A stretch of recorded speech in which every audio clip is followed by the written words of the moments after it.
hit that follow because you're gonna want to follow me. I've been really into fragrances lately and trying samples of different lines. So today I'm gonna be reviewing Chris Collins. Chris Collins is a Black-owned fragrance brand that is found on their website as well as Sephora, but asterisk, Sephora online only. I know. So I'm gonna be reviewing these fragrances so you don't have to, or you can. Hey, I don't wanna tell you what to do. So in the Chris Collins Discovery Kit, it comes with 5 fragrances and it sells for a whopping $25. And the travel size fragrances cost $35. Now, if you want a full bottle, which would be 1.75 ounces, they go for $175. I know, she is a little high. So the first fragrance we have is Dans Sauvage. I'm not sure if I'm pronouncing it correctly. So this has cognac plum, chili pepper, cedar patchouli, and also my arch nemesis, saffron. And it also has like a whole lot of other notes. I was just listing just a few. If you go on Fragrantica, you can see they have a lot of notes in this fragrance. This leans very masculine to me. Anybody can wear whatever they want. This smells like a man in a bottle to me. There are some masculine and feminine scents in this fragrance Discovery Kit, and I did try them all on my skin, not just on paper, because I wanted to give everything a fair shot. But I will say, to me, the dry down smells a little bit reminiscent of Vicks Vapor Rub. As we all know, the chemistry on my skin will react differently to the chemistry on your skin and so forth. So things smell different on everyone. I would give Dans Sauvage like 4 out of 10. I would give this a 3 because I do not like saffron based fragrances, but I give it an extra point because it is very, very strong. Next we have Long Kiss Goodnight. This is one of the 2-ish fragrances out of this Discovery Kit that I feel leans a bit more feminine. But the first note in this fragrance, guess. Yes, saffron. Now you're probably asking yourself, why did you look up the notes before you get the Discovery Kit? I don't know, I just wanted to discover. The first note says saffron. It has coffee, passion fruit, rose, oud, vanilla. If you're like me and you don't really like rose, you're not gonna like this one either. To me, this gives 50% saffron and 50% rose. And they just like shove it in your face and they put it in your nostrils. What? Pack it there so that that's all that you smell, to me.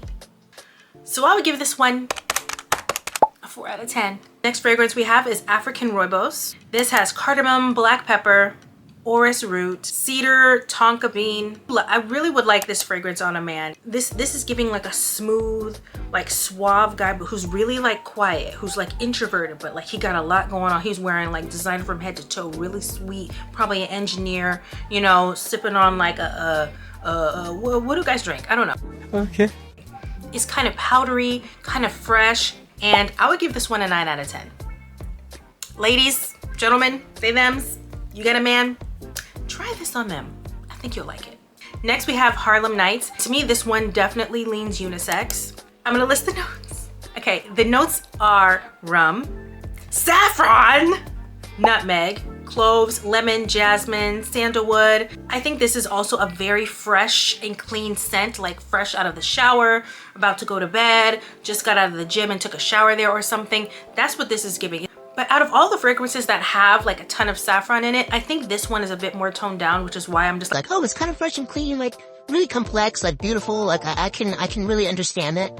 But I would give this one an 8 out of 10. And the last fragrance we have is Lost in Paradise. This one is a very feminine leaning fragrance. This has Lang Lang, coconut, peach, sea notes. This smells quite similar to Beach Walk, but this lasts a whole lot longer. If you know anything about Beach Walk, you know that that fragrance does not last long at all. If you want something that will project, that is really strong, that smells beachy and fresh, just like Replica Beach Walk, I think that you should really try Lost in Paradise. It's giving identical, but this one was in AP classes and went to Ivy League. So those are all the fragrances that are in the Chris Collins Discovery Kit. I will say, yes, the prices of the full bottles are hefty, but there are a lot of fragrances that have that hefty price tag that don't last more than 2 hours. These will last you. Okay, you can put these on in the morning and these will last you all day, especially if you put these on your clothes.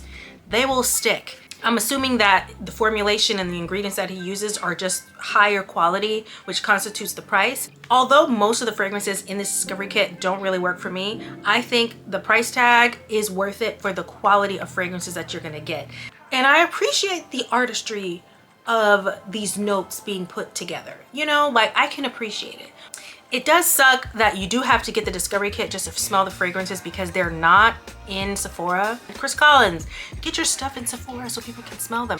So that is it, guys. That is my review of the Chris Collins fragrances. If you like this video, please like, share, and subscribe. It really does support me. I do make TikToks. Who knows how long TikTok will be out, but if you wanna watch some laughs, go ahead and click my TikTok. If you tried any of the Chris Collins fragrances, let me know your thoughts because there are also other fragrances that are not in this kit. I wish that we can just pick and choose and build our own, like BYOK. Build your own kit. Thank you so much for your support and I'll see you guys in the next video. Bye.